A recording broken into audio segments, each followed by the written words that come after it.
Shalom, selamat berjumpa kembali dengan Bapak, Ibu, Saudara-saudara yang dikasihi dalam Kristus Yesus Tuhan kita dalam Minggu Advent keempat, tanggal 20 Desember 2020. Tetapi sebelumnya marilah kita berdoa. Damai sejahtera yang melampaui segala akal, yang datangnya daripada Kristus Yesus Tuhan kita, kiranya menyertai hati, pikiran, perasaan, dan seluruh hidup saudara di saat mendengarkan sabdanya saat ini. Amin. Teks khotbah untuk kita Minggu Advent keempat diambil dari 2 Samuel 7 ayat 1 sampai ayat yang ke-6. Dan bahan bacaan dari Roma 16 ayat 25 sampai ayat yang ke-27 dengan tema Kerajaan Mesias yang kokoh selama-lamanya. Kerajaan Mesias yang kokoh selama-lamanya. Saudara-saudara yang dikasihi di dalam Kristus Yesus Tuhan kita, bagi kita yang sudah biasa belajar sejarah Indonesia ini, pasti tahu persis bahwa ada banyak kerajaan-kerajaan besar yang telah berdiri di Nusantara ini. Kita masih ingat kerajaan Majapahit, Bima, Sriwijaya, Kediri, Singasari, bahkan Sisingamangaraja di tanah Batak, dan lain-lain banyak lagi.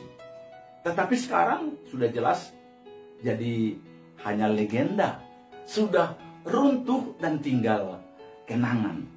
Benar saudaraku, kerajaan yang dibangun oleh manusia memang datang dan pergi, terbatas adanya. Beda sekali dengan kerajaan Allah yang didirikan Tuhan untuk umatnya, karena akan berdiri kokoh untuk selama-lamanya. Kerajaan ini bisa terwujud begitu karena memang Allah sudah menjanjikannya. Dan yang luar biasa saya melihat bahwa Tuhan sendiri menjadikan Daud berperan penting, memiliki peran yang penting dalam rencana Allah, sebagaimana diungkapkannya dalam ayat 16 tadi, yang berbunyi, keluarga dan kerajaanmu akan kokoh untuk selama-lamanya di hadapanku, tahtamu akan kokoh untuk selama-lamanya. Dan dari ayat inilah tema kita pada Minggu Advent ini diambil, yang berbunyi kerajaan Mesias yang kokoh selama-lamanya. Marilah kita simak bersama. Yang pertama, rencanamu bukanlah rencana Tuhan. Saudaraku, teks kita ini dilatar belakangi ketika kerajaan Israel telah kokoh dalam pemerintahan Daud. Selain itu, Daud juga sudah mendirikan istananya yang sangat megah, terbuat dari kayu aras Libanon.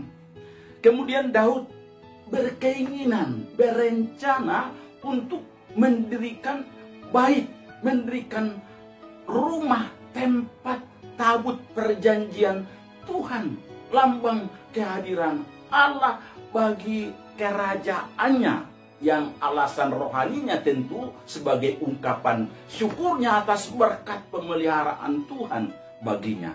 Kita masih ingat betul bahwa Daud ini dulunya adalah seorang gembala dan sering dikejar-kejar oleh musuhnya, tapi atas penyertaan Tuhan, pemeliharaan Tuhan, dia dapat mengatasinya, bahkan mengokohkan kerajaannya. Saudaraku, bagi Daud tidak pantas rasanya ia tinggal dalam rumah gedongan, rumah besar, istana bagus yang terbuat dari kayu aras Libanon. Sementara tabut Tuhan ada di tenda. Di matanya, di hatinya ini merasa tidak nyaman. ada kekontrasan yang begitu nyata antara rumah besar, rumah megah dengan tenda. Sehingga dia rindu untuk mendirikan rumah atau bait tempat bagi tabut perjanjian Tuhan tersebut. Dan dia ungkapkan niatnya itu kepada Nabi Nathan. Dan Nabi Nathan memang menyetujui niat baiknya melalui restunya di dalam ayat yang ketiga. Namun apa yang baik di mata manusia belum tentu baik di mata Tuhan. Apa yang baik di mata Nathan dan Daud rupa-rupanya tidak baik di mata Tuhan. Saudaraku yang dikasihi di dalam Kristus Yesus, kadang-kadang cita-cita dan rencana, keinginan kita bisa baik, luhur, tetapi tidak selamanya sesuai dengan rencana Allah. Untuk itu, janganlah kita kecewa bila tidak terlaksana seperti yang kita rindukan itu. Sebab Allah sebenarnya sedang menyatakan hal yang baik. Segala sesuatunya pasti mendatangkan kebaikan bagi orang yang percaya kepadanya. Tuhan tahu yang terbaik buat kita. Untuk itu berdoalah penuh syukur supaya Anda memahami rencana Allah di balik penundaan rencana tersebut. Yang kedua, bait Allah pasti didirikan, tetapi oleh keturunannya. Koreksi Tuhan terhadap niat baik Daud menyatakan bahwa Allah kita itu Allah yang transenden, Allah yang melampaui segala ciptaan. Dia juga adalah Allah yang agung, Allah yang besar, Allah di atas segala, Allah Tuhan yang Maha mulia dan agung.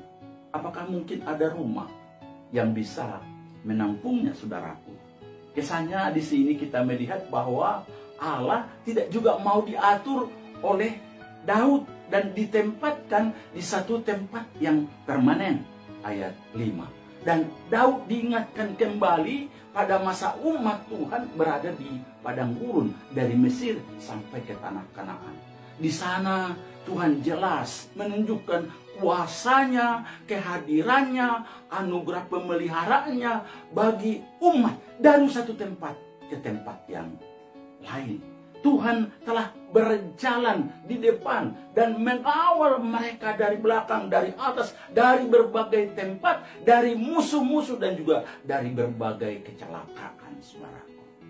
Dia juga mau mengingatkan Daud bahwa Tuhan tidak pernah meminta agar dibuatkan baginya, bagi tabut perjanjian, rumah dari pohon aras. Ayat yang ke-7.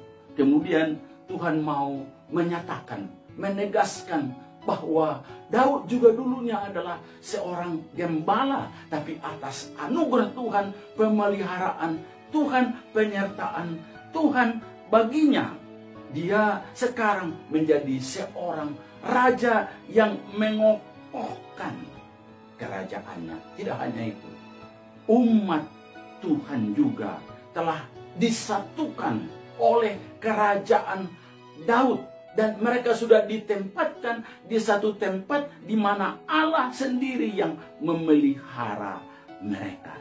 Tuhan menegaskan di sini, saudaraku, kedaulatannya yang melebihi Daud dan pikiran Daud. Dia tidak mau tergantung kepada Daud. Justru sebaliknya, harus Daudlah yang bergantung dan juga mengandalkan Tuhan di dalam segala kehidupannya. Saudara-saudaraku yang dikasihi di dalam Kristus Yesus Tuhan kita, walaupun sedemikian tegasnya Tuhan menyatakan siapa dirinya di hadapan Daud, yang Allah yang betul-betul transenden, tapi juga Allah mau juga menerima rencana Daud itu, tetapi bukan dia yang akan melakukannya, bukan dia yang akan membangunnya, tetapi anaknya atau keturunannya di sesudah Daud sendiri. ayat yang ke-12. Saudara-saudara yang dikasihi di dalam Kristus Yesus, jika kita baca firman Tuhan ini, bahwa memang benar Daud mau mendirikan rumah atau bait bagi tabut perjanjian. Tetapi Tuhan mengatakan di sini bahwa dialah yang akan membangun rumah bagi Daud. Kata rumah dalam bahasa Ibrani itu artinya bait, bisa diterjemahkan rumah atau juga keluarga. Dengan pengertian ini seolah-olah Tuhan mau mengatakan kepada Daud, bukan Daud yang membangun rumah Tuhan, tetapi Allah lah yang akan membangun rumah atau keluarga Daud yang cocok bagi Tuhan. Tuhanlah yang menegakkan rumah atau keluarga Daud. Dan dari keluarga Daud itulah Tuhan akan memberikan keturunan yang akan membangun bait Allah kelak. Saudaraku, firman Tuhan ini tentu mengalami penggenapan ganda, juga penggenapan perjanjian yang lebih luas lagi. Yang pertama secara biologis, kemudian bahwa Salomo telah mendirikan bait Allah yang begitu megah sesudah Daud meninggal.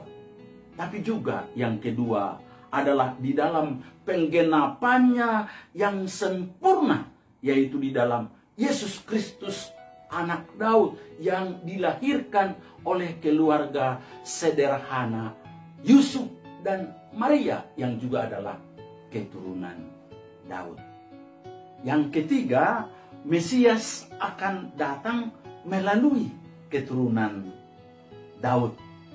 Sebagaimana saya sudah ungkapkan tadi bahwa ayat 13 dan ayat 16 dalam teks kita ini, bahwa janji Tuhan atau nubuatan Tuhan kepada Daud tidak hanya sebatas kepada Salomo sebagai anak Daud, melainkan juga dianggap sebagai nubuat terhadap Mesias sebagai keturunan dan pewaris tahta Daud, sebagaimana juga diungkapkan dalam Yesaya 9 ayat 6 yang ke-7, bahwa Raja kekal ini akan duduk di atas tahta Daud dalam suatu pemerintahan yang kekal. Firman Tuhan di sana berkata, sebab seorang anak telah lahir untuk kita, seorang putra telah diberikan untuk kita. Lambang pemerintahan ada di atas bahunya, dan namanya disebutkan orang penasehat ajaib, Allah yang perkasa, Bapa yang kekal, Raja damai. Besar kekuasaannya dan damai sejahtera tidak akan berkesudahan di atas tahta Daud dan di dalam kerajaannya, karena ia mendasarkannya dan mengokohkannya dengan keadilan dan kebenaran dari sekarang sampai selama-lamanya. Kecemburuan Tuhan semesta alam akan melakukan hal ini. Saudaraku, sama halnya ketika para malaikat dan Gabriel mengabarkan kepada Maria bahwa ia akan mengandung Mesias.